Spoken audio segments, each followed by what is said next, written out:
Good morning, everyone. I'd like to call to order this regular City Commission meeting of the Lynn Haven City Commission this day, Tuesday, May 26, 2020. In place of an invocation this morning, I wanted to read to you in honor of Memorial Day a poem written by John McCrae during World War I after the death of one of his friends. The title of it is Flanders Fields. In Flanders Fields the poppies blow between the crosses row on row that mark our place, and in the sky the larks still bravely singing fly, scarce heard amid the guns below. We are the dead. Short days ago we lived, we saw sunset glow, loved and were loved, and now we lie in Flanders Fields. Take up our quarrel with the foe, to you from failing hands we throw the torch. Be yours to hold it high. If ye break faith with us who die, we shall not sleep, though poppies grow in Flanders Fields. Would you join me for the Pledge of Allegiance? I pledge allegiance to the flag of the United States of America and to the republic for which it stands, one nation, under God, indivisible, with liberty and justice for all. Thank you. For the mayor's report this morning, I just wanted to say a word about Memorial Day. I wanted to thank, first of all, our Lynn Haven Police Department, our Lynn Haven Fire Department, all of our first responders, all of our medical workers, all who work so hard for us every day, and for all of the employees of this city who have worked tirelessly through disaster after it seems disaster for the past 24 months. So thank you all so much. I also wanted, on a personal note, to mention my grandfather, Clyde Deal, who lived in this city. He was the oldest living veteran. He was in the Army Infantry during World War I. I want to mention my father, who was a former Lynn Haven City Commissioner, who was in the Army Air Corps. And I'd like to mention my husband, Lee Anderson, who was a combat veteran for 3 tours in the Vietnam conflict and is a disabled American veteran today. So I have so many in my family, and by saying that, I wanted to recognize the fact that I know so many of you have veterans and those in your family who've touched you through their service. I'd also like to ask anyone who has served in the military who's present today to please stand and let us recognize you.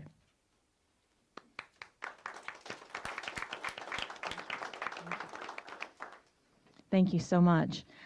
Also wanted to mention the beautiful progress that's being made in Kensall Park on that memorial park there in honor of those who've lost children. That park is coming along so beautifully. If you haven't seen that, and it's being paid for completely by donations, and the work is being done lovingly by people who are there volunteering doing it. And it's certainly adding a beautiful place to Kensall Park. Also, I've noticed that the Lynn Haven population enjoyed Memorial Day. They enjoyed the parks. I was out and about, and people seem to be really being careful to follow guidelines and to enjoy that beautiful holiday with their family. And while it's not in the form of a motion, I just still wanted to keep alive in everybody's minds on the commission, because we never get to talk about things. Our boat ramp at Porter Park is just overrun. There's not parking enough for all the people who come there. I'm so proud of that boat ramp. It's the most beautiful boat ramp in Lynn Haven and in the county. I mean, it is. I meant to say the county, not Lynn Haven. But with that being said, it's being used by much of the county as well, the other cities, because it is so beautiful, and we want to invite everyone to use it. But I do believe that this commission needs to think ahead and think about the fact that we've got some access down at Kensall Park where there's lots of parking. We've got a deep channel there over to the north side on the park, and there's also some ways that we could work on the kayak launch to make it a little more accessible, maybe for jet skis and some of the other smaller crafts. So I hope that we can keep that in mind, and I know we've got an engineer on the commission, and we've got some others they're on the staff here at the city who do a lot of building. And if you all could just kind of keep that in mind, and somebody come up with a proposal in the near future of something that we could do to relieve that. And then I would also like to speak to anyone from the county who's listening. We would really love to see the county ramp up and do something with that boat ramp over on the other side of Deer Point Lake to add some more access for people who are in the county. Not saying we don't want people to come to our boat ramp, but we need some relief. So those are my thoughts, and with that, I'll move on to Commissioner Tender. Thank you, Mayor. Basically, the last couple of weeks, I've been dealing with some code enforcement issues and things of that nature that residents are calling about. and some building issues. That's about it. Thank you. Thank you. And congratulations that the restaurant's back open over there. And also Finally. Commissioner Pernos. Yay. Commissioner Russell? Thank you, Mayor.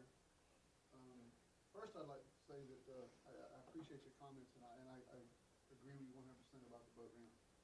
Kinsall is a great suggestion. Thank you. You ought to look at it. Thank you. For me, the citizens have been kind of quiet the last couple of weeks, so I guess we're doing something right. I've met with the city manager a few times, and I want to thank her and her staff for continuing to respond to me as promptly when I have questions. And Mr. Footen is not here. I'd like to. I know I continue to tout what he's doing, but in our workshop today, Tiki mentioned the savings that he's doing for the city, and I think that was a smart move, opening our facilities department and hiring him. And congratulate whoever decided to hire him. That's all I got, Mayor. Thank you. Thank you. I think we all concur with you on the work that he's doing. He's doing a great job. Commissioner Aldridge?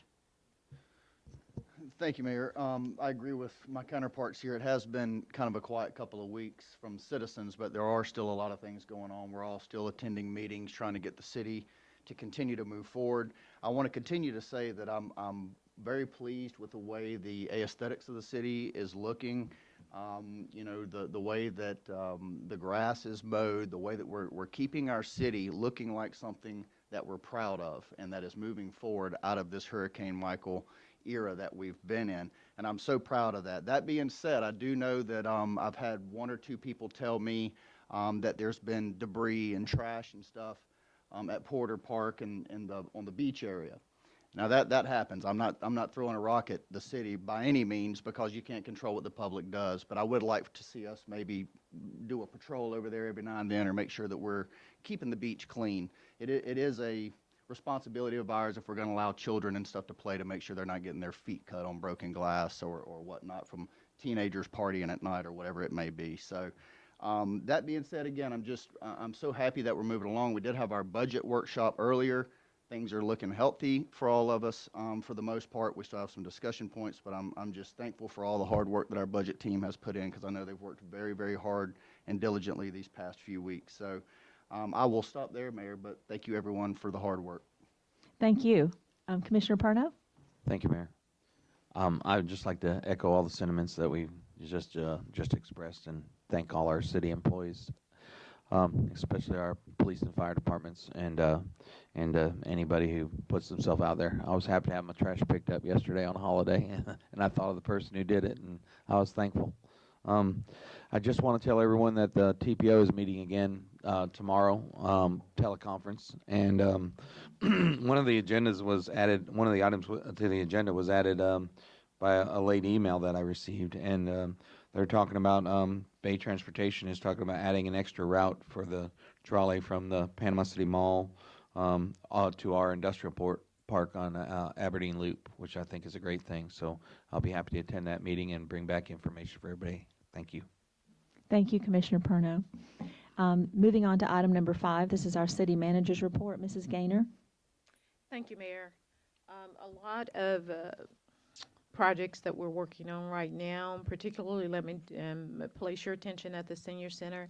Right, we are doing a lot of work internally in the senior center. If you haven't had a chance to go inside and look and see the facility maintenance guys that are working to put up walls, to renovate it, and it is coming along very nicely. I told the seniors after their walk tomorrow that we tour the senior center, just kind of let them see the update. They're excited about just seeing some of the things that we are doing in there, but facility maintenance continues to just do an outstanding job and surprise all of us at the work that they do every single day to save the city money and just to make the city look beautiful.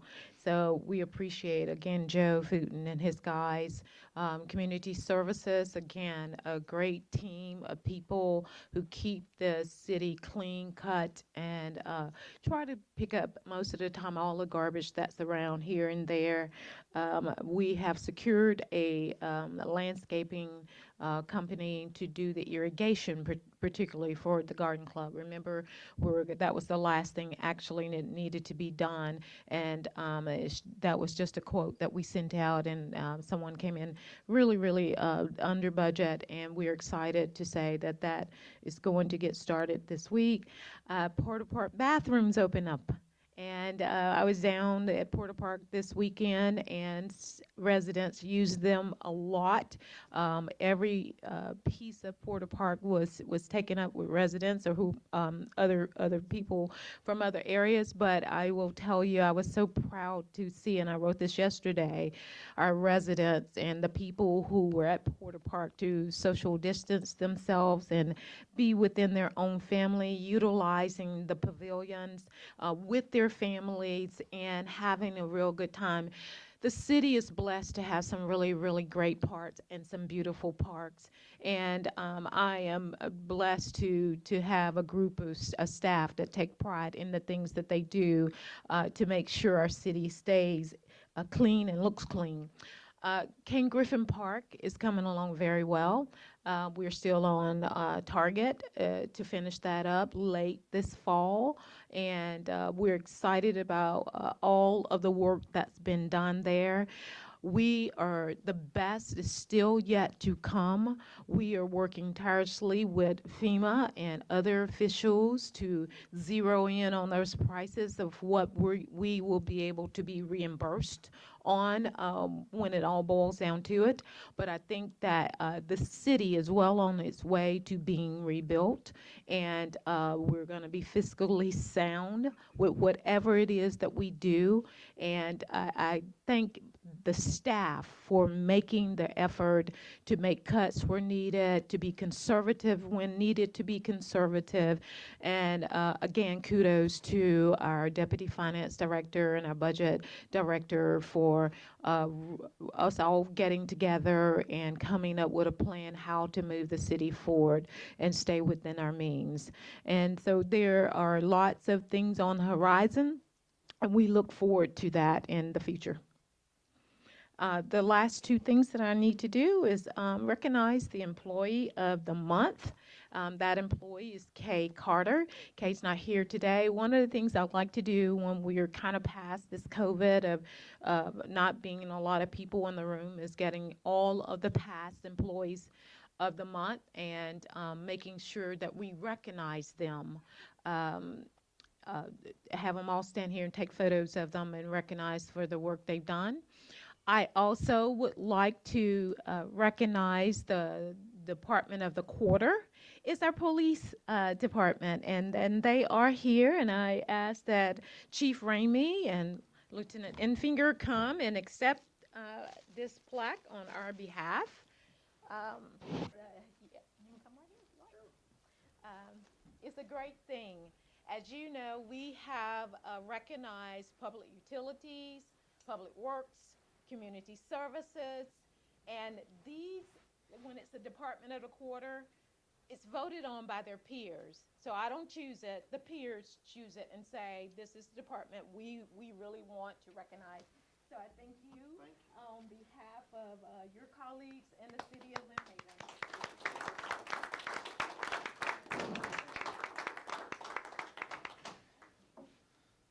And that is my report.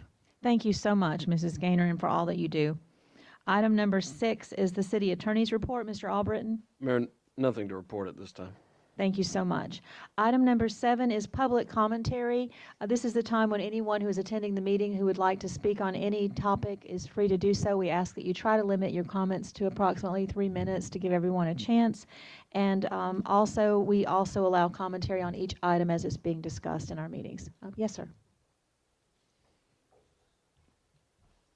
Good morning, Joe Sorcy, 2361 Foxworth Drive, in the city. I just wanted to follow up. It seems as though there may be just a little follow-up necessary to Mr. Finch's proposal. First of all, the parking garage was some future, if you ever did need it, it wasn't being proposed at this time. And stormwater was being taken care of on both sides of the road. And, you know, we've been doing this, I've been doing this for actually since I was 17 myself. and we do it vertically. And I certainly respect Mr. Finch's experience on the horizontal plane and the residency here in City of Lynn Haven. But one thing I need to tell you is that we go through a process. We are not a firm that tells you what you want to hear and comes in, you know, way over on projects of this size. We start up here and we whittle it down until we know you're getting the best for the money. So it's a successful process. It does work. We're already looking at, you know, numbers. It's a process that we go through. It's a refinement.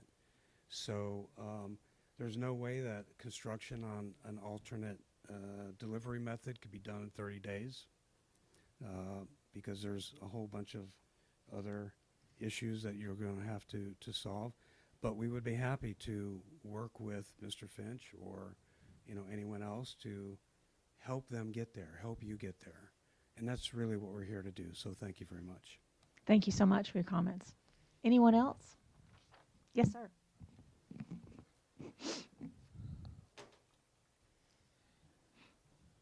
Good morning, Rich Walker, 1106 Michigan Avenue.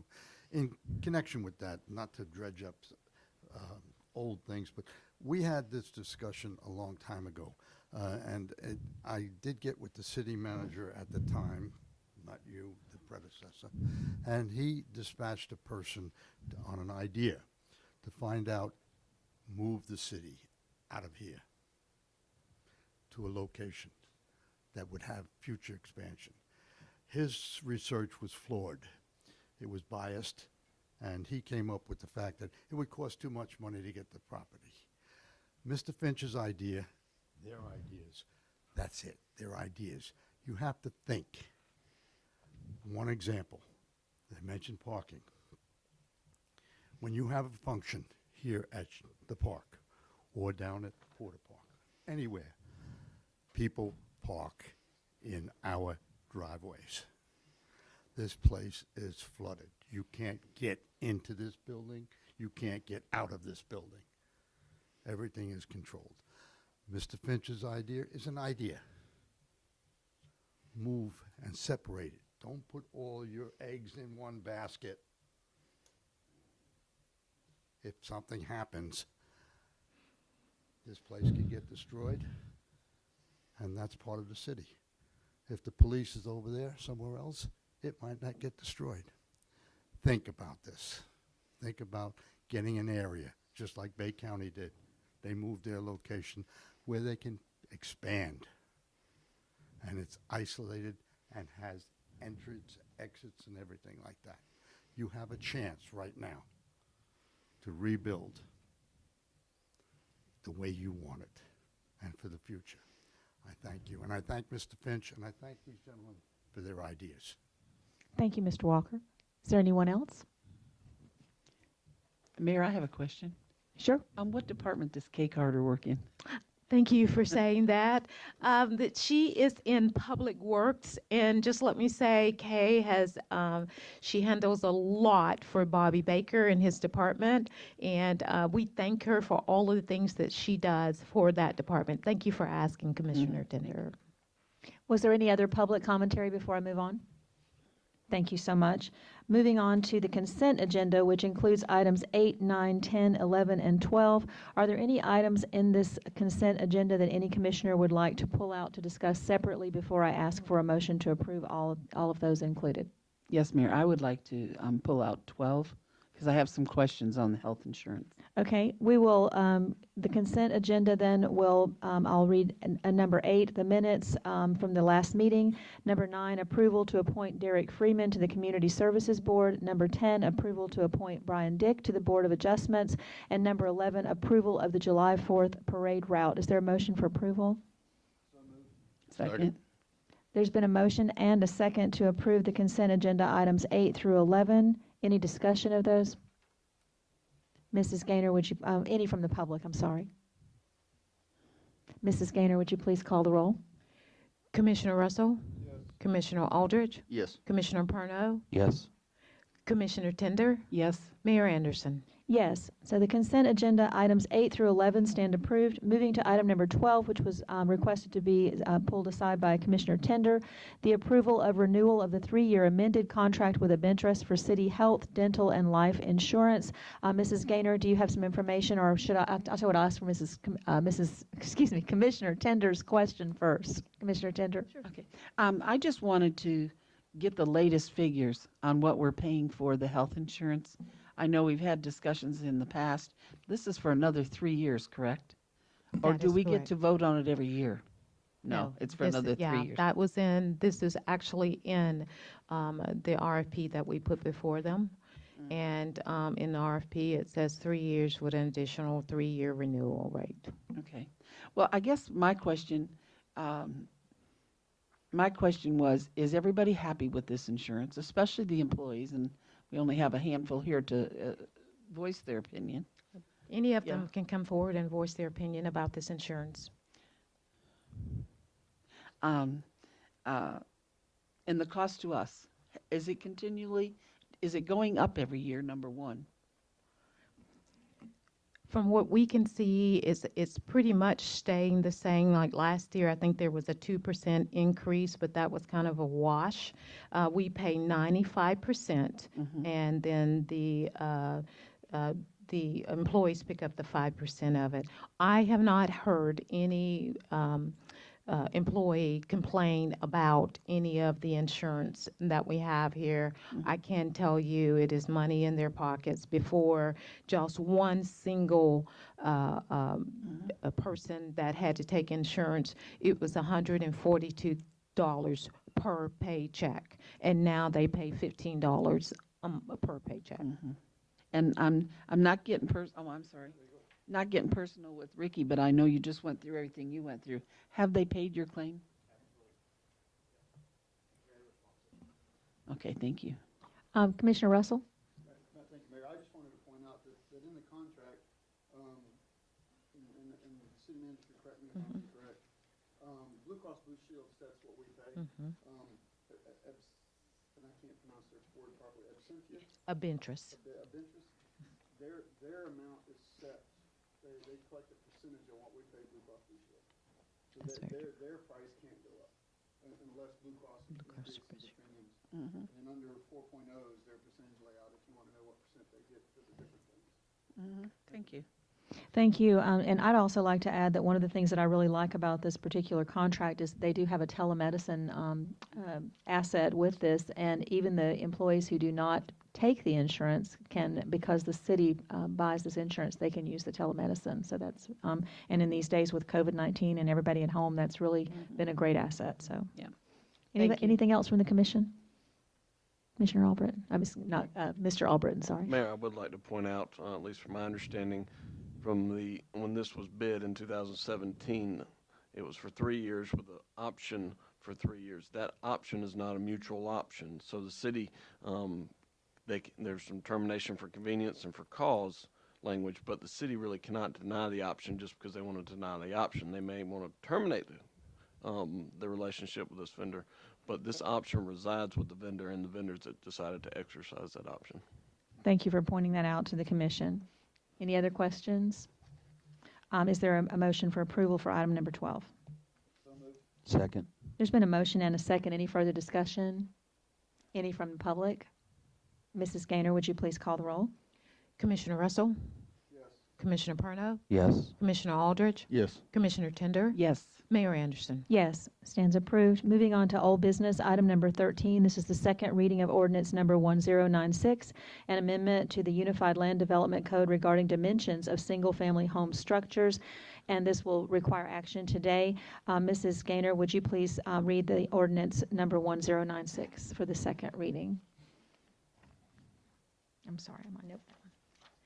An ordinance of the City of Lynn Haven, Florida, Section 4.01.03 of the Lynn Haven Unified Land Development Code relating to the appearance standards for single-family dwellings, repealing all ordinance in conflict, providing for codification, providing for immediately effective date. Thank you. Does anyone on the commission have any questions for the planning director before? Yes, ma'am. Yes, there are questions. You. Mrs. Richard? Commissioner Russell? Ms. Richard, a couple of questions I've got. I sent you an email Friday, and I knew I wouldn't get a response because of the holiday weekend, but I just wanted to give you, a heads up that I was going to ask a few questions. Can you explain the reasoning why the city wants to restrict dimensions to 33 feet? That original ordinance that has the language in that I'm suggesting an amendment to came into place and was voted on before I came to the city, but it has a title that is connected to mobile homes in some way. I can't tell you why that's in there, but there is currently a requirement that a single family home, not a duplex, but a single family unit needs to be at least 33 feet wide. And currently it says at its narrowest point. I have seen this language in other people's ordinances in other cities. Somewhere else I remember seeing it, and I tried to find it because I liked the way it was worded, but I couldn't remember who it was and I couldn't find it. But basically the intent is that even though it just says wide, the intent is that its width and depth is the intent, that it not be any smaller than 33 feet wide. And so this language is just adding and depth, because there was a conversation with a developer who was challenging the language as it is written now, but I can't tell you why. No, I don't know.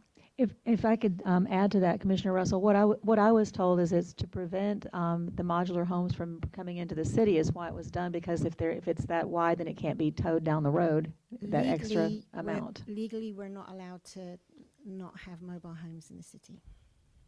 And that helps that prevention. But the foundation, a modular home, a mobile home, when you start adding it to a foundation, it becomes something different. And there are some of those that are located in the city. And so I think that's where that came from long ago. But I'm just adding that. So if I may continue, Mayor? Sure. The original ordinance said 33 feet in width. The new ordinance is going to dictate that the depth and width both have to be more than 30 feet. Right, because the developer was pointing out that when we have it as a width, we may have been meaning depth. If you think of a mobile home, okay, it's like, okay, what's the width? Because he was saying, depending on where you put the front door, you could say that the width was the 90 feet, and then the 15 feet, as in a single wide, is the depth. So if it doesn't say depth, then it could meet the width requirements. I'm not explaining this very well, but I understand, because if the house is at an askew to one of the property lines, if you could argue that it's a dimensional value versus a linear value to the road. and it doesn't even matter how the lot is facing. He could argue, well, if I put the front door here, this makes this the width. I would respectfully request that we consider figuring out another way to word this.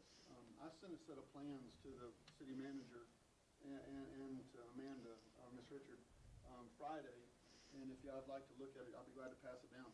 This house is almost an 1,100 square foot home that could not be built in the city of Lynn Haven based on this new ordinance. I don't know the wording we need to have, whether it needs to be, the dimension parallel to a road has to be 33 feet, or some wording that we can come up with. But my feelings is this ordinance is too restrictive for us to be able to allow residents to build. An affordable home that a resident wants to build could not be built, in my opinion, based on this ordinance. So, I would respectfully ask that the commission consider asking Ms. Richards to go back and find another way to reword this so that we can be a little bit more inclusive to our homes. Could we have the attorney maybe look at it rather than me?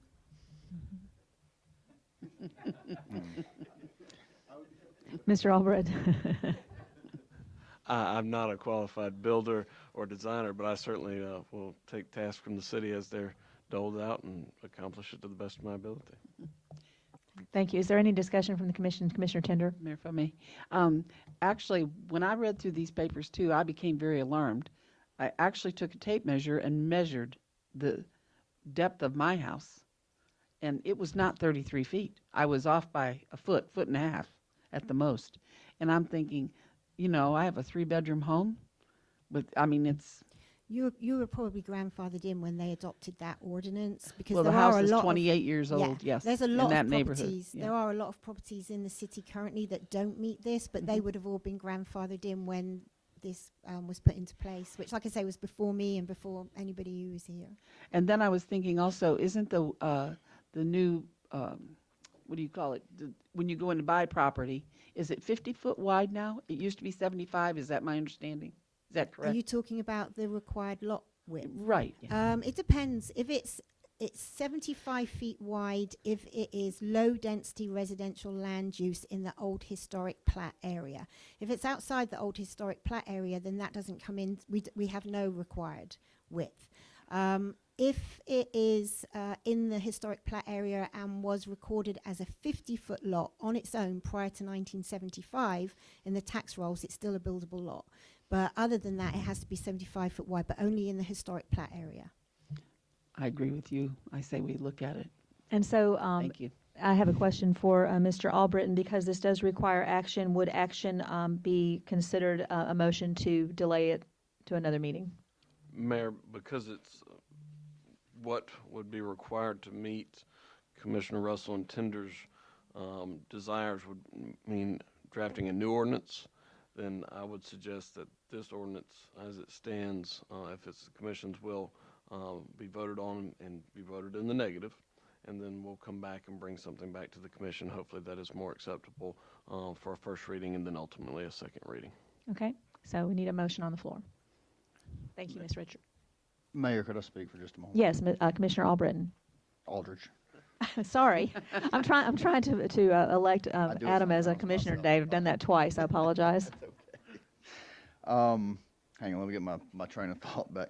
Okay, I understand what we're trying to do. I understand what we're trying to do as a city. You know, we're trying to make sure that we're setting a standard, so to speak, for the homes and the buildings that we're going to have coming into the city of Lynn Haven. However, I feel like we have to cover our bases because of lawyers and stuff that like to tear stuff apart and twist things around to make it work for their case. So that being said, I don't want you to be discouraged. I don't want the city staff to be discouraged. We're not saying that this is a bad idea by any means, at least I'm not.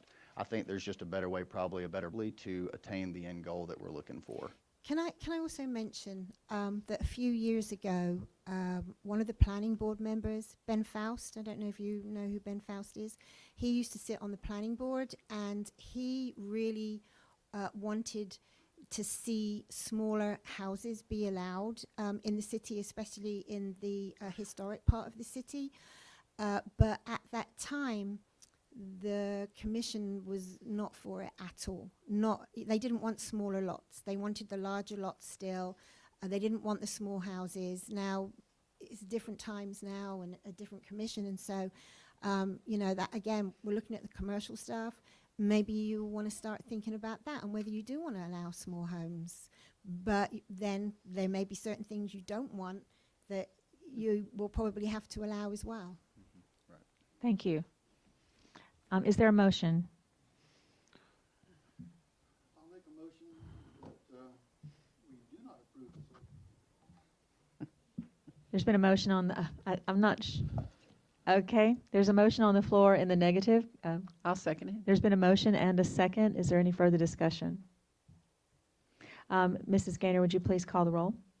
Commissioner Russell? Yes. Commissioner Tender? Yes. Commissioner Parno? Yes. Commissioner Aldridge? Yes. Mayor Anderson? Yes, so the motion stands approved that we not approve this ordinance 1096, and that the city attorney will work with the city planning director and come up with some new verbiage to present to the commission at a later date. Thank you. Item number 14 is new business. This is discussion and approval of resolution number 2020-05-325, the mid-year budget amendment. Mrs. Gaynor? Yes, Mayor, because the commission may want another workshop, I'm going to ask that we table this resolution until our next meeting, if that's fine with you. Is there a discussion from the commission or a motion? Motion to approve. Mm-hmm.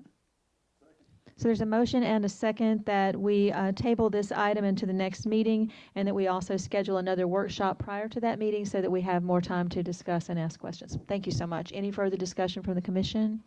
Mayor, if I may, Yes. I'd just like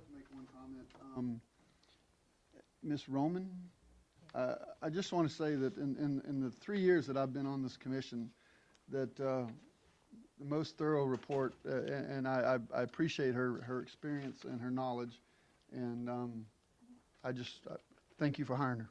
Thank you, Mayor. Anyone else? I echo those sentiments, Mayor. Absolutely. I've come through here on several occasions with all of them sitting at the table working on this this budget, and our wanting to have more information is no reflection on that at all. Thank you. Mrs. Gaynor, would you please call the roll? Commissioner Aldridge, Yes. Commissioner Russell, Yes. Commissioner Tender, Yes. Commissioner Parno, Yes. Mayor Anderson. Yes, it stands approved. Thank you so much. Moving on to item number 15, this is discussion and possible approval of resolution number 2020-05-326, extending the declared state of emergency due to the coronavirus disease COVID-19 from May 19th through the 25th, 2020 by ratification. This is in the past. As we know, we decided to start meeting on a regular schedule again, so we're just ratifying the fact that we were still under an emergency last week. Is there a motion? So moved. Second. There's a motion and a second. Any discussion? Any from the public? Mrs. Gaynor, please call the roll. Commissioner Russell, Yes. Commissioner Tender, Yes. Commissioner Parno, Yes. Commissioner Aldridge, Yes. Mayor Anderson. Yes. Item number 16, discussion and possible approval of resolution number 2020-05-327, extending the declared state of emergency due to the coronavirus disease, COVID-19, for an additional 7 days. I would just say that I feel so encouraged by Lynn Haven, the fact that we haven't had any spike in the COVID-19 virus cases. We do have some cases. I think our people here in Lynn Haven have been very responsible. I think everybody is, functioning under an almost new normal here in town. And this action for approval of the continuation of the emergency is simply to stay in line with the county and the other municipalities of the county and the state.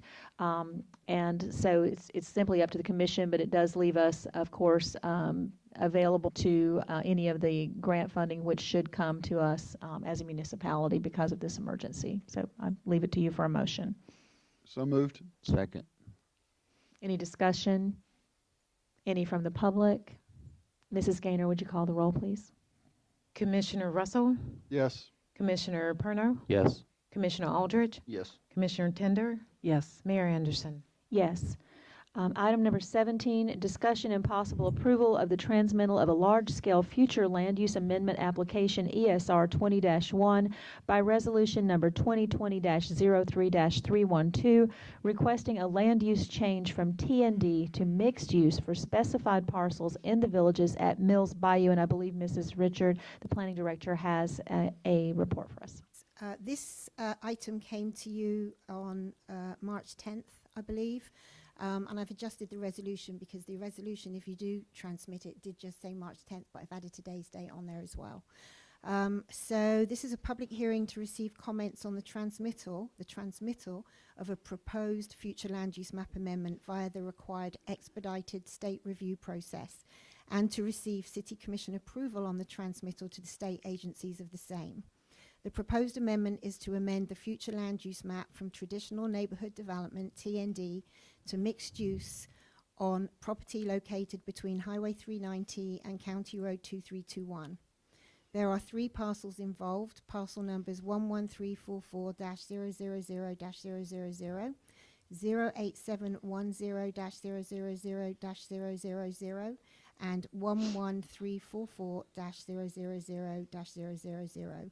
The property is over 10 acres in size at approximately 668 acres, and so must go through the expedited state review process. Florida statutes requires that the draft ordinance and supporting materials be transmitted to various state agencies for their review and comments prior to the City Commission being authorized to adopt the amendment. Thank you. Mr. Albritton, do we need to read this resolution again? Yes, ma'am. Thank you. Mrs. Gaynor, resolution number 2020-03-312. Do you have that? That would be number.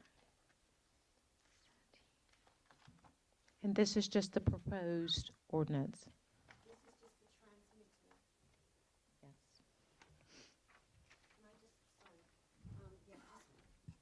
To clarify, if you send this to the state, You are not saying that you are going to adopt the ordinance. This is sending it to the state for the state to look at and the various state agencies so that they can tell you whether they will allow for you to adopt the ordinance. If they tell you that you are allowed, they'll take 30 days to review. When they contact you back, they will tell you whether they're going to allow you to do it if you want to do it. And it's at that point there'll be another public hearing. Well, there'll be a first reading of the ordinance, and then there'll be another public hearing of the ordinance, and you will all discuss it, and you will decide at that point whether you want to allow it to happen. Okay. Ready? Okay. Yes, ma'am. Okay. An ordinance of the City Commission for the City of Lynn Haven, Florida, amending the adopted comprehensive plan, providing purpose and intent, providing for title, amending future land use map from traditional neighborhood development, TND, to mixed use for 3 parcels of land located between Highway 39 and CR 231. Ms. Gaynor, I don't mean to interrupt you, but we're looking for the resolution for transmittal. That's the proposed ordinance, which the state agencies will be looking at.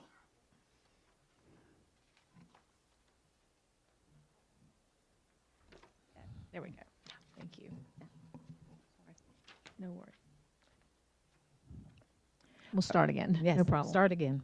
A resolution of the City of Lynn Haven, Florida, authorizing transmittal to appropriate agencies, an amendment to the comprehensive plan, amending the future land use map from City of Lynn Haven, traditional neighborhood development to mixed use on property located on Highway 390 and CR 2321, parcel numbers 11344-000-000, 08710-000-000, and 11344-000-005, approximately a total of 668.18 acres.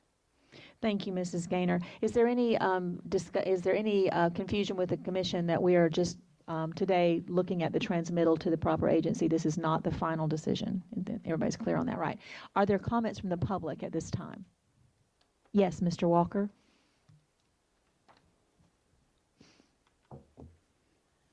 Rich Walker, 1106.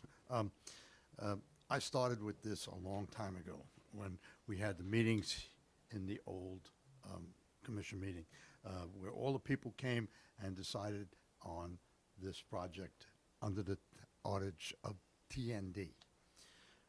A lot of people spent a lot of time. A lot of people from Tallahassee spent a lot of time on this, and the program was devised. TND was set up. I have 2 questions about this, what you're trying to do here now. And the builders got involved with the TND, and it was a nice program. It took a long time, a lot of money, a lot of people. And it was put in effect. It never worked. That whole program up there on the 950 acres has never worked in over 17 years. They tried to make it a CRA. That didn't work. They tried to get the city to give it a loan for $30 million to progress the development. It didn't work. It's laid there fallow for a long time. Parts of it are being sold off. Part of it was bought by Triumph Funds and Restore Funds. Now that's going to be a park. So it's not really the original 950 acres. What you're looking at here is you're changing it from what it is to the mixed use. That means you're going to change the whole program. The whole program that was devised 17 years ago is going to be changed. It is now going to be mixed use. So the whole TND, which is only developed for one area, is going to be almost thrown out. Yes, you're going to be sending this to DCA, they're still here, and all the government agencies. Their premise is this: can your infrastructure support this? That's what we're being told. They'll say yes, so in that case, they'll approve it. Then it comes back to you. However, the people of that bayou were promised a workshop on this. They never got it. They never got it. In the building. We're having a public hearing this morning, Mr. Walker. Yeah, well. It's advertised. It's a public hearing. Okay. They also were told that by the planning commission, not the planning, yes, the planning commission, that they had more of a problem with the builders than they had with the TND. Also, they were told that the TND, being what it is now, allows exactly what you're going to get with mixed use. The TND has been amended 17, maybe 20 times on a case-by-case basis for each house to allow them to do things. There's got to be a good look at this. And I agree, all you're doing is sending it forward. And they're going to come back and say, yeah, you can do this. But those people are very upset. They should be listened to because they have a problem. And Mr. Russell recognized that the problem was in the past, but now it's in front of you, and you have to recognize this. And it should take a look at what the citizens are asking for. Thank you. Thank you, Mr. Walker. Is there anyone else? Jim Slonina, Panhandle Engineering, 3005 Lynn Haven Parkway, speaking for the applicant. I think Richard hit it on the head. It was a failed idea. None of the development that has been approved has complied, but yet was approved. I think the consensus after meeting with staff and all was that instead of creating a new TND2, or also, that we go to something that's more easily managed. Mixed use has been in the city as a land use. It is 1 foot in residential, 1 foot in commercial, 1 foot in recreational, 1 foot in civic. And so it is the best well-proven land use we have without maybe making a second mistake and trying to create a medicated one. This isn't Seaside. The applicant learned that after several $100,000 worth of effort, but obviously the buyers speak. And what we're trying to do right now is to make one of the most attractive properties available in Lynn Haven for a diversity of developers. And I appreciate any support to move that to the state to confirm that we have adequate roads, water, sewer, and all the infrastructure that's required. Thank you. Thank you. Anyone else from the public? At this time, then I will close the comments from the public on this item. Is there anything from the commission? Yes, Mayor, if I could. Commissioner Tender? I did call Ms. Richards to make sure about this particular thing because I remembered that we told that humongous group of people that we would have a public workshop on it before we did it. And like they've all just said, she assured me that we can still do that if it comes through from the state. So I'm glad I want everybody to know that. It's not like we're going to do anything behind their back. Absolutely. They stay in constant contact with me, making sure. And I think I told them what you said. They'll probably have till June or July, before we hear anything again. So thank you. Thank you, Commissioner Tender. Are there other comments from the commission? Mayor, if I could. Commissioner Aldridge?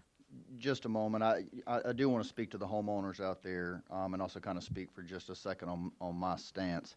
There is something about this whole deal that gives me heartburn, I'm not going to lie. I do want to look at it. I want to spend some time with the homeowners. I want to spend some time with the developer. In other words, I would like to look at this a little closer. I agree with kind of the consensus that's going around here. But for the homeowners, I also don't want anyone thinking that, at least for myself, that I'm just throwing up a white flag, because I want to do what's best for all parties involved, and I want to do what's fair. One thing I do not like is how these bait and switch things take place, and I'm not for that. I'm for doing what's right. So I'd rather take some time, look at it, and let's do it right. And that's all I have. Thank you, Mayor. Thank you. And I would also like to speak to this. I appreciate the comments made by Mr. Slonina. The fact that the word mixed use, sometimes I think it's a bad rap from people, but if you look into mixed use, what it can be, it looks more to some of the live, work, eat, play communities that Lynn Haven's trying to be, with businesses, with residents, on top of them, and people walking everywhere they go, and it offers opportunity for different kinds of developers to come in. And I know I certainly wasn't here in the early stages of that community, but in the nearly 5 years that I've been mayor, I do know that the residents have been quite dissatisfied out there with how the community is coming along. And this, in my opinion, it's only one opinion, deserves looking at, and that's what we're going to be doing if we should go forward with this, to give some opportunity for maybe some new ideas to come into this community and to make it thrive and do the things that the residents there originally hoped that it would. So thank you for bringing that to our attention, Mr. Salina. Is there a motion at this time from the commission? Mayor, if I may, Yes, Commissioner Russell. I'd just like to make a comment or two. I think everybody knows that I'm pro-growth. You know, I mean, I'm a firm believer in the city needs to grow to increase revenues for the city of Lynn Haven. That being said, you know, you have to, you know, measure the need for growth with your citizens that are currently here. So I've got a couple of questions. You know, I'm really concerned, like Commissioner Tender said, at the last commission meeting, you know, that we had on this, there was a lot of people here.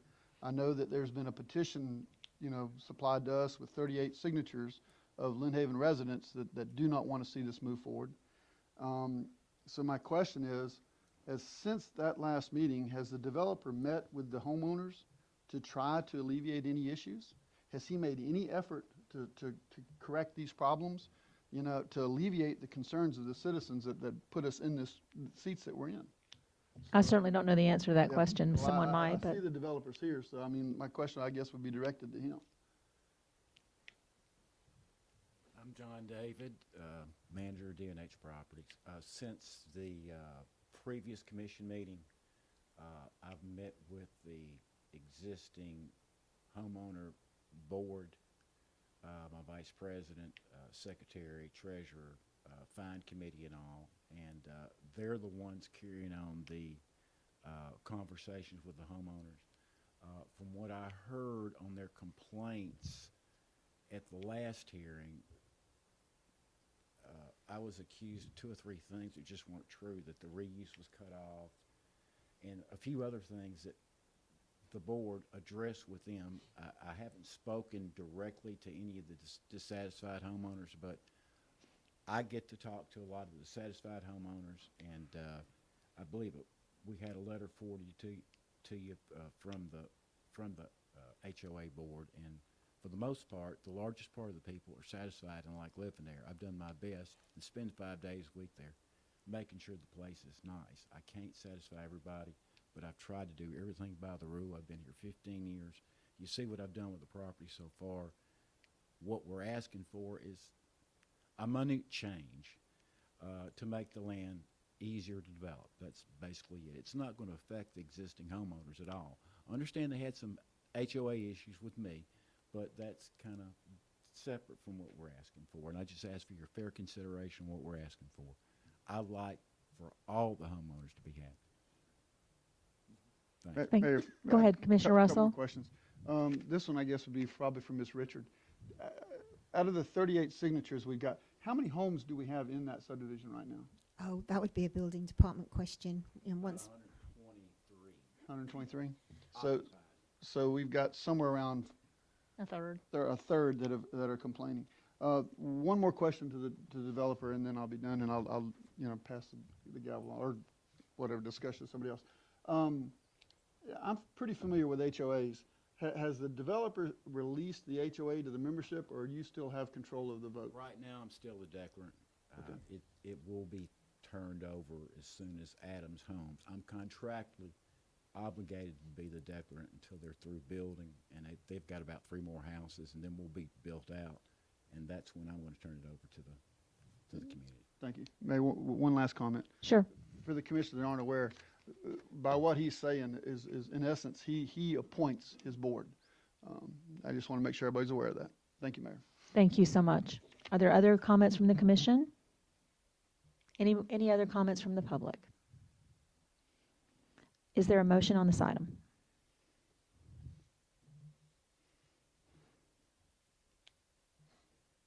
I'll call for a motion a second time. And for lack of a motion, then this item fails. Is that correct, Mr. Albrin? Okay. Moving on then to item number 18, discussion and possible approval of the final draft of the special audit report. This would be the city manager's report. Yes, Mayor, we did receive the final draft back from Plant Moran.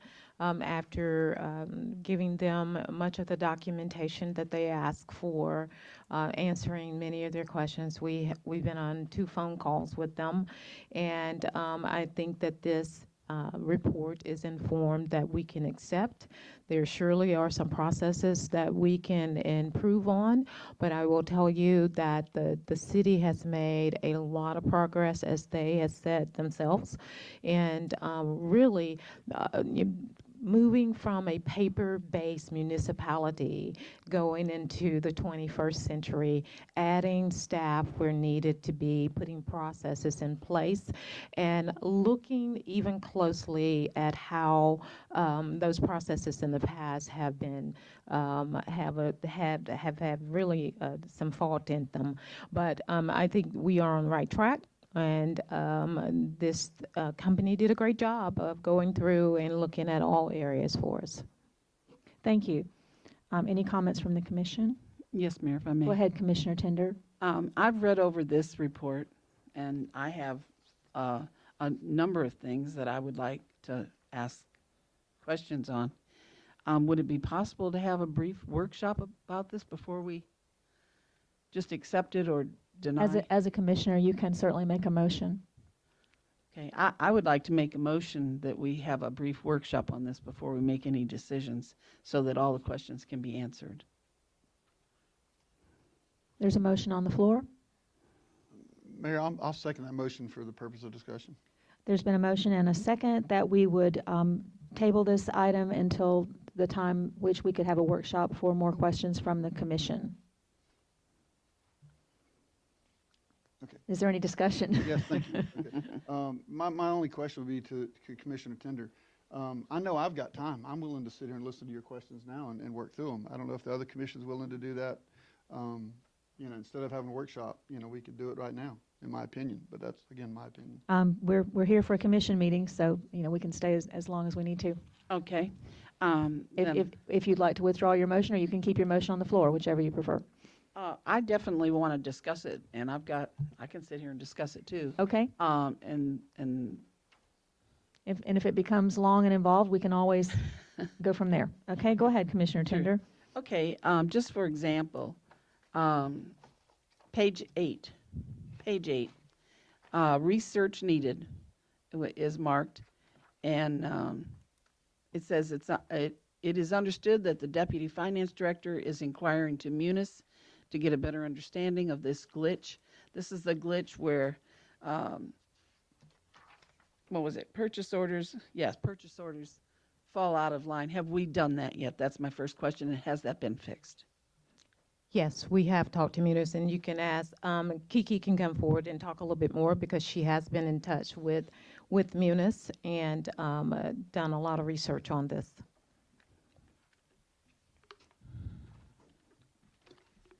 Yes, ma'am. We produced a canned report out of Munis for the auditors with a list of all of the quote unquote missing purchase orders. What we understand is if an employee is in the middle of entering something into the system but does not complete it and walks away, times out, shuts off their computer, whatever, Munis recognizes that as a skipped purchase order. So it resets the next time that employee goes in to maybe do the same purchase order a second time, the system has issued a new number. Okay. So the one glitch that we found once I gave them that report was he had one purchase order on a list that he said was active, and it came up on the report that it had been skipped. So I'm researching with Munis to find out about that one purchase order. Okay, so that was not really a glitch in the system then, right? Just for that one, yes. Okay. And you consider it fixed? I consider I need to do more research on it before I speak definitively. Okay.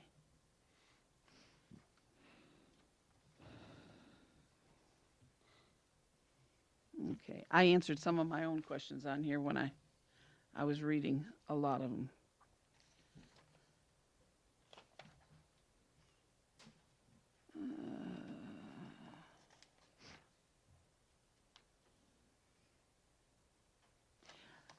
I was in here, the payment of $73,000 to Hand, whatever it is, Arndal Harrison Sale, whatever. Can you give us the page number, I Commissioner? sure can, sorry. Page 9. Thank you. It's the third bullet down. And they said that this was more explanation. The law firm is a former legal counsel of the House. Was this something from a law? Oh, this was from Mr. Lynch. Yes, yes, ma'am. Okay. We can't fix anything he did.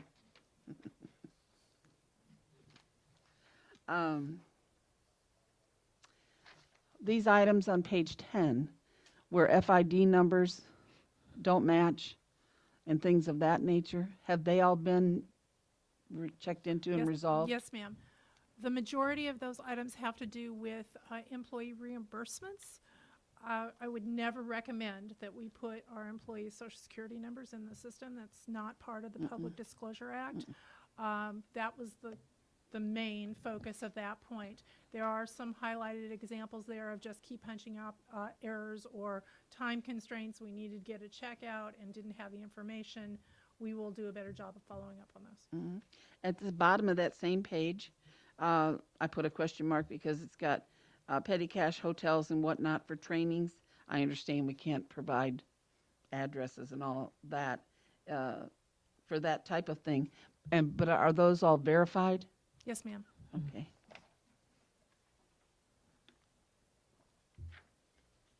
Here's another glitch to the Munis system. What page? I'm sorry, page 11 at the bottom. I was just checking out missing vendor ID numbers. That looks like 54 gaps. That's a lot.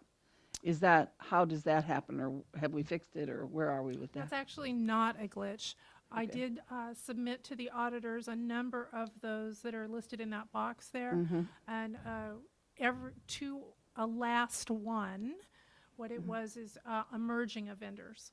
So if we had had a vendor in with a spelling error or an incorrect address, and then it was input a second time with correct information, we merged the two vendors. So that's what's happening on that document there, and the auditors have recognized that. I know I read one thing in here that I totally agree with. They should be marked inactive if we haven't done business with certain companies. I know that's not the page I'm on, but That would fall into ongoing maintenance, and up until now, we have just not had the personnel time available to do that ongoing maintenance. okay. Let me make sure I don't have anything else marked.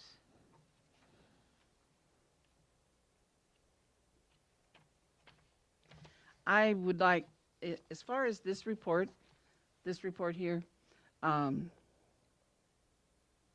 did have one other question. Where's all the missing information from Hurricane Michael? I thought we had everything stored somewhere. What got destroyed and how? Can we in that building? Can we clarify? I'm not sure. Yeah, I'm sorry. Page 2. Okay. In number 2, it just says, due to the discovery of missing information from Hurricane Michael's destruction and city employee turnover. So a lot of the information like permitting, planning, accounts payable, much of that information was at the top of the city hall. Oh, okay. Yes, That's and how we lost all that. that's I how we would lost. give an example of a personal experience with that because of some of the questions that I was asked. I was looking for a survey of my property that I had paid for and had done in 2017, and went to get that survey, and the city no longer had it because it was a paper survey that was on file and no one had made a digital copy of it. So I was just amazed by that, but it was gone. And Mayor, can I just speak to that right now? Everything we do now, Kiki has been really great. She works a lot with Munis now, how we can attach documents to all of our projects, to finance, to building permitting, everything. We are moving toward a virtual project. Everything that we put into Munis will have documents attached to it. We are literally hired someone just to do temporary help, scan stuff into our system so that we will have access to that. So that's going to be very, very helpful because we were a very much paper-based municipality. Right. Do we have something set or are we in the process of doing this? Increase in payments, they say sometimes automatically should set the red light off. Do we have something in place where we have somebody review these vendors and that type of thing? I realize it's been a short period of time. But for example, okay, I'll pick one. I remember because I know who they are. There was a check in here, and I know what it was for. Check in here for $6,100 for the furniture at the splash pad. And I remember when we put it out there, and then we had a darn storm, and we lost it, and we had to re-buy it all. But for example, that in itself, do we have somebody checking to make sure that that is, in fact, what we bought and where it went? Absolutely. And I only say that because of what we're looking at. You know? With good cause.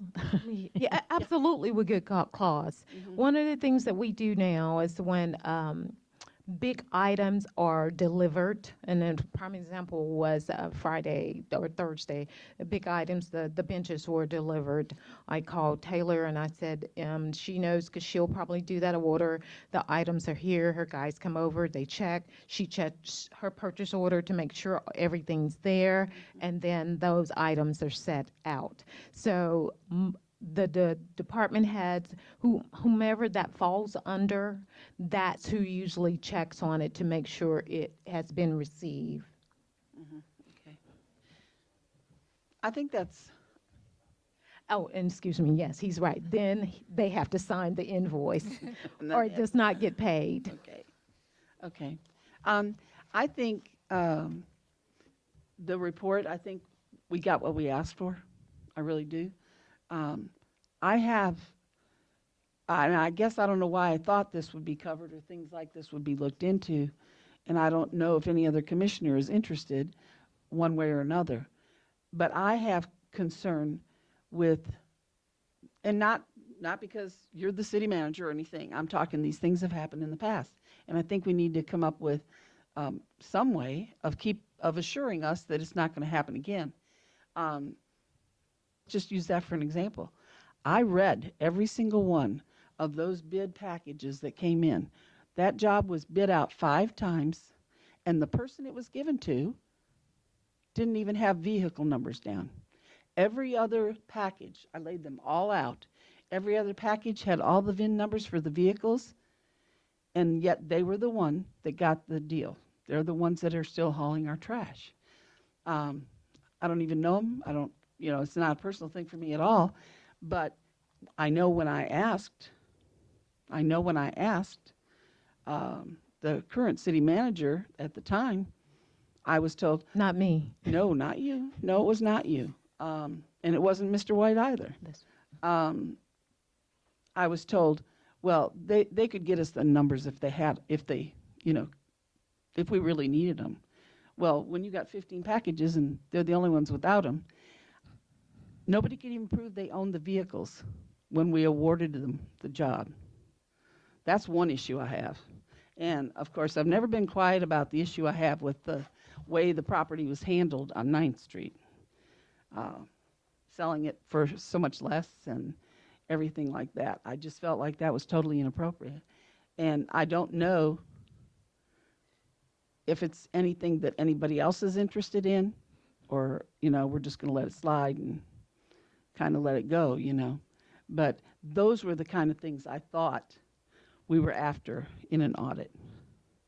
To do research on these things that have been put in place illegally as far as I'm concerned. But I don't know if anybody else agrees with that or not. Commissioner Tender, I would say that if there were specific items that you wanted to look at, that would be something that you could ask for specifically if you have a list of items that you wanted to look at. I can give you an example. Before I became mayor, when I went to City Hall to ask for some records because I was trying to find out things, and I was told that the records did not exist because the city was only required to keep them for 5 years, and they shredded them after that time. So that was a real eye-opener for me. Why would we be shredding city records? This was long before I became mayor. So I'm no longer interested in that. It's so far in the past. I was interested at the time. So not that I'm trying to put words in your mouth, but if there's specific things that you're interested in that you still have issues with, or that you feel there needs to be more transparency, I think as a commissioner you have every right to ask for those specific things. But I don't know where we would go as far as another audit. I'm not sure what you're asking for. So you just have to ask specifically what you're asking for. Right, that's true. Well, I personally would like to see the whole trash thing looked into and in depth. We have all the paperwork. I've read it all.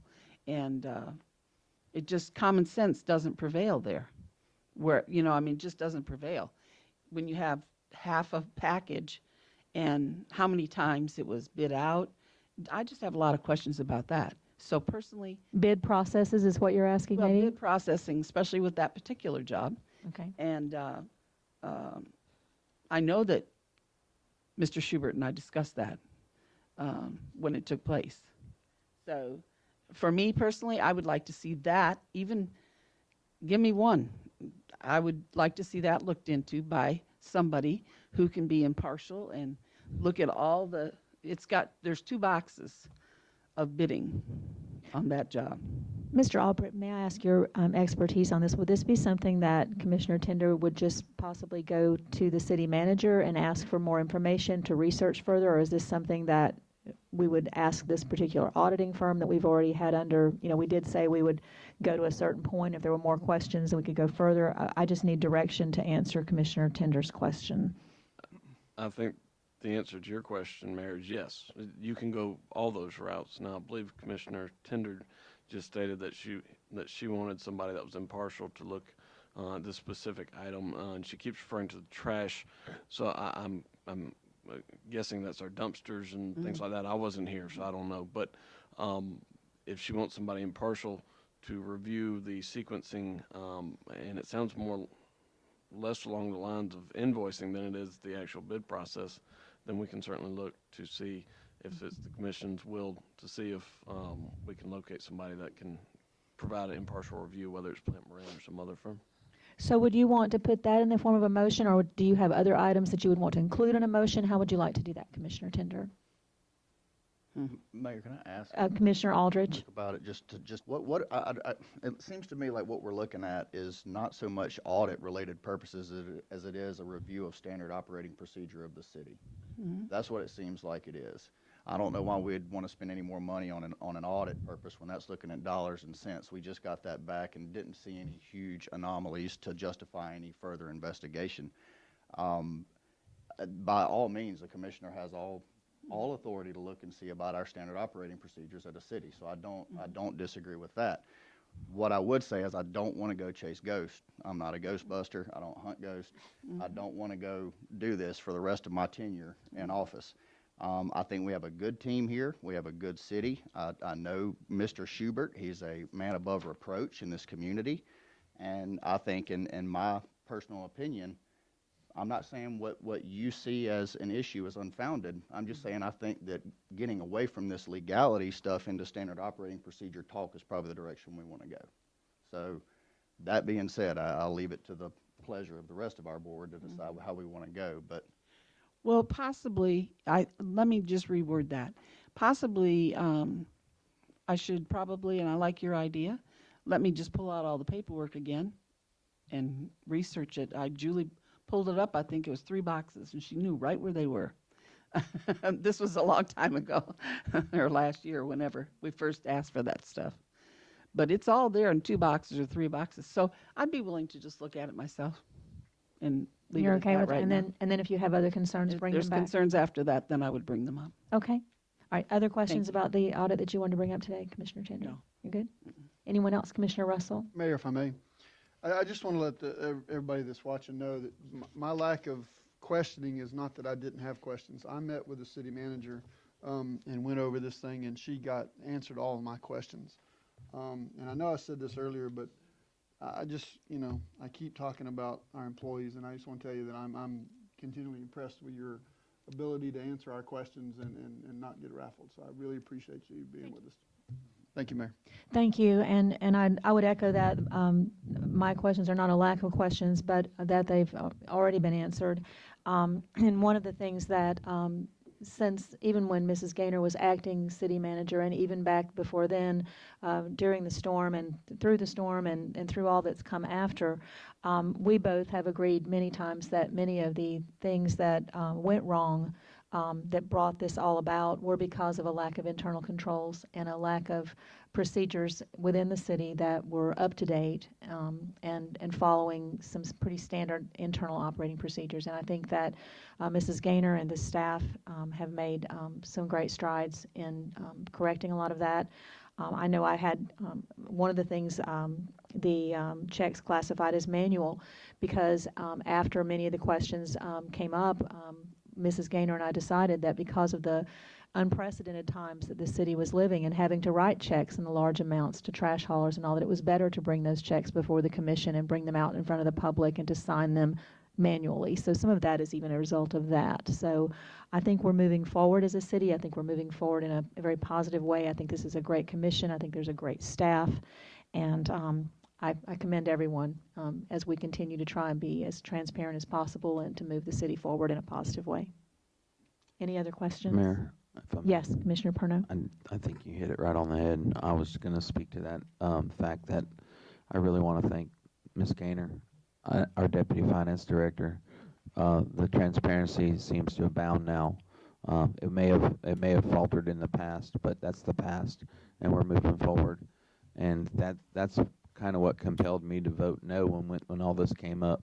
And I'm glad it's come to fruition that it, that we're looking at doing things right and supporting our citizens to be transparent to us as well. It's good times, and it's much appreciated to see what y'all are doing. Thank you. Thank you, Commissioner Perno. Okay, with that, we are back then to item number 18. This is discussion and possible approval of the final draft of the special audit report. So we had a motion on the floor, and I'm sorry to say that I've forgotten exactly what the motion was. It was...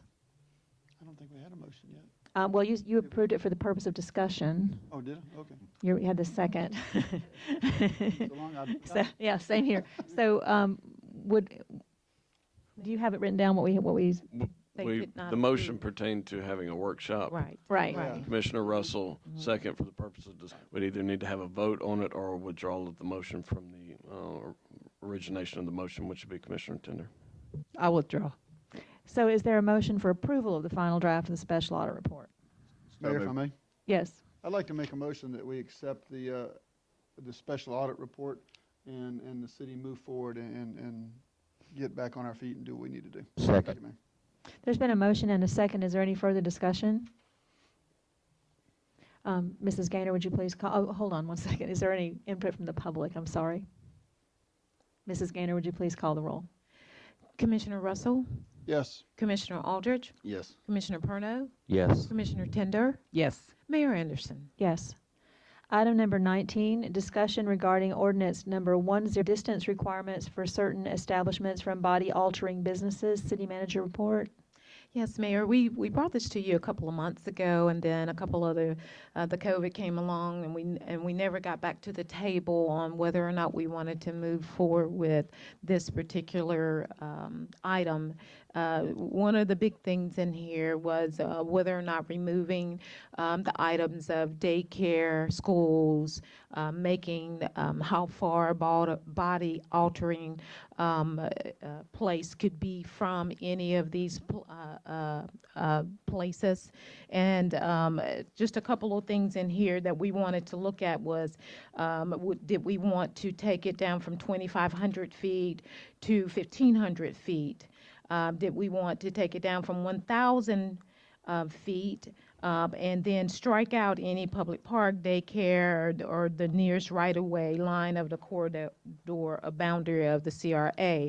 So we had some discussion, but we never came to a conclusion whether or not we even wanted to put this ordinance in place. I have had some of the folks call me wanting to know when we would put this back on the agenda and what direction we were going. So I wanted the commission to kind of discuss it and give myself and the city attorney some direction if the pleasure is the commission.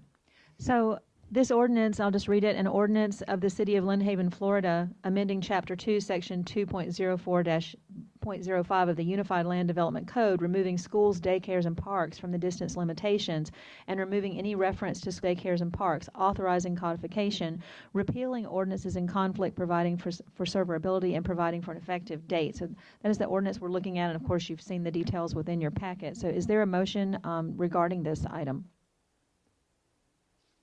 It can be a motion for discussion. I'll make a motion for discussion because I have a couple of questions. I'll second it for discussion. Okay, there's been a motion and a second. Okay, here's my first question. Do we have a sign that's bothering somebody now? I mean, do we have a sign in Lynn Haven that says body altering whatever going on here? I think the problem, Mayor, is where they would buy their piece of property in order to set up. Say, for instance, one called me and said that they were looking at a piece of property to set up a body altering shop, but it would be close to, of course, the school, and they would not be able to buy that piece of property. And I would also add that body altering is such a strange title. It's a legal title, but keeping in mind that even in this day and time that cosmetic procedures such as the tattooing of eyebrows and that kind of thing that are very commonplace, are part of this. So I just wanted to salons and that kind of thing. So it could be anything. Mayor, if I may, a diet center. This pertains to currently there are distance limitations between schools, parks, other similarly situated body altering businesses. It has less to do with signs or signage or anything else. The business would still have to comply with the signage ordinances that Lynn Haven has in place. Now, this is purely for the distance regulations because it's difficult for a body altering business to find a available commercial space that doesn't conflict with the distance limitations we currently have. What's proposed before you now is similar to what some other municipalities in our areas have recently changed or amended theirs to allow more flexibility as it pertains to the distance limitations only. are there other questions or discussion? Mayor, if I may? Please. And I know I'm going to be the attorney on the spot, but Panama City Beach, correct me, their ordinance doesn't limit distances to other establishments. They preclude the businesses from being allowed in their tourist corridors, if I'm not mistaken. I believe you're correct, but I would hate to opine exactly as to what Panama City Beach's code is, but my understanding is that is correct. Mayor, if I may continue. Go ahead. So, I'm not so much against changing the ordinance with distances, but my fear would be 30 tattoo parlors up and down Highway 77 in our CRA. So if we were going to look at that, I would love for us to consider maybe limiting high volume access roads. Not on 390, not on 77, not on our main corridors. But I don't know if that's something we can legally do. So I would have to defer to the lawyer on that. I find that an interesting proposal because I would think that the neighborhoods would be more an objection than the main corridor would. So I find that an interesting proposal from Commissioner Russell. Just a comment, Commissioner Russell. Well, Mayor, if I may, real quick before, my understanding is they wouldn't be able to be allowed in the residential areas anyway because of I didn't say residential. I was talking about maybe a mixed use or that kind of thing.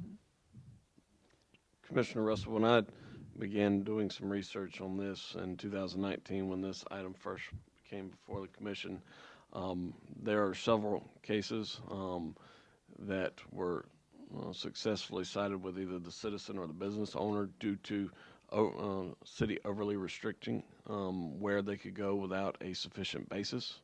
So if the city has a basis that a court will recognize for not putting them in certain areas or excluding them from certain areas, then certainly we can look at that.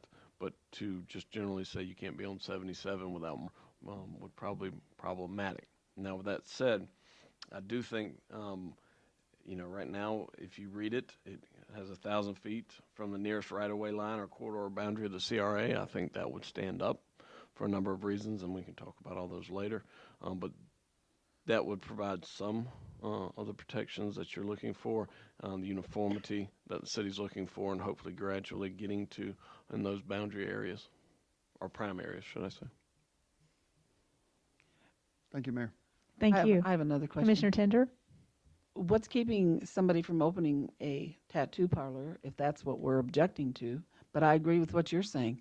When you say body altering, it can be like the lady that was here the first time we brought this up, advocating for her business because she did eyebrows and things of that nature. And that just puts her out of business, basically. What's keeping them from opening anywhere and putting a billboard on Highway 77? Are we going to then stop doing that too? I mean, can we legally start say, yeah, I'm located 5 miles from here? Do you see what I'm saying? I feel like we're trying to target. I feel like we're trying to target and get rid of something that is not even here. Do we even have a tattoo parlor here? Commissioner Tender, I'm not sure. Our current ordinance is restrictive, so what's proposed before you and what we could change is to open it up to make it more free-flowing so more of the parlors could more conveniently come into the city. Now, as it pertains to the sign issue, this does not pertain to a sign. They can buy a billboard anytime. Lamar loves taking money, so they will take their money and they can put it anywhere they want to. One of the questions that Commissioner Russell had was that he didn't want multiples of the same business along a main corridor, and that's a separate issue. But what's before you makes it easier for a tattoo parlor or body-altering business to come into Lynn Haven as to where it stands now. So we're making it less restrictive. We're opening it up because if you're in Lynn Haven, you're going to be close to a school. So once we eliminate that distance requirement, all of a sudden we've opened some things up for these types of businesses, which is what's before you now. I think I said this to you last time we talked about this, but I don't see any 3rd or 5th graders walking in and getting a tattoo. I mean, I don't see children going in to get tattoos. So parents can't till they're 18. So we had a motion for discussion regarding the ordinance, and it was seconded. Is there further discussion, Commissioner Tender, or is there another motion? Is there any other discussion? Someone can withdraw a motion, make a motion, but someone needs to do something, or it will just sit here. Okay. And assuming everything's been properly noticed, it's ready for a first reading if that's the commission's desire.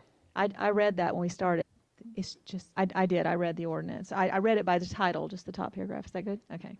Mayor, I just put it on here for discussion, so I did not put it as a first reading because we left it as is. When before you all were having some discussion, we wanted to make sure the right wording and what you were looking for first before we put it into a first reading. I just read the ordinance just so that for the purpose of discussion. Go ahead, Mrs. Richard. Can I say something? Of course you can. If this ordinance possibly, because I believe that this language is in the Unified Land Development Code, the current language, so if this ordinance is changing the current language and is altering the Unified Land Development Code, then it would need to go to the Planning Commission before it can come to the City Commission as an ordinance. Thank you for pointing that out.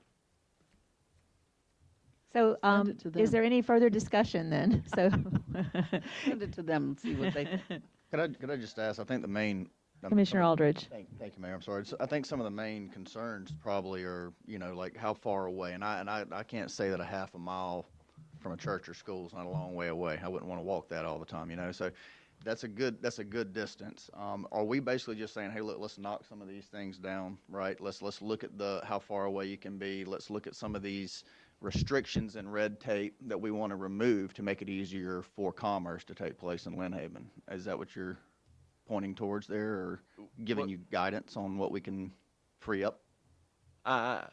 From my perspective, what's before you is a solution to my understanding what the commission would like to do when we spoke about it originally, which make it easier with some moderate restrictions. One of those restrictions is a body-altering business needs to be 1,000 foot away from each other, so you don't have them stacked up. Sure. This is I won't say the exact same thing, but very similar to what the city of Panama City just did. They had a very similar ordinance that we currently have on the books, and they just took the foot restrictions away. Gotcha. And it makes it easier for the body altering businesses to come in and do business. Really, there's only 2 real restrictions left as far as distance, and that's 1,500 foot from another body altering, I misspoke earlier, and 1,000 foot from the nearest right-of-way line of the corridor boundary of the CRA. After that, as long as you're not in violation of that, you can bring your body altering business into the city if it was adopted and operate here. And you could, put a billboard up on Highway 77, and theoretically, I'm sure somewhere on 77 you could operate too. And so for the purposes of bringing this meeting to a close at some point, I meant to be humorous, I'm sorry. If we could, have a suggestion from a member of the commission that we possibly refer this next to the planning commission to look at, or that we want it on the next agenda, if we could give some direction. Mayor, if I could make a motion? Thank you. I'd like to make a motion that the commission direct this to be sent to the planning board. I second that, yeah. So there's been a motion and a second that this ordinance be sent before the planning board, as the next step. And is there any discussion from the public or the staff? Mrs. Gaynor, would you please call the roll? Commissioner Russell, Yes. Commissioner Tender, Yes. Commissioner Parno, Yes. Commissioner Aldridge, Yes. Mayor Anderson. Yes. Item number 20, this meeting is adjourned. Woo-hoo. I didn't do that. It's been a long morning.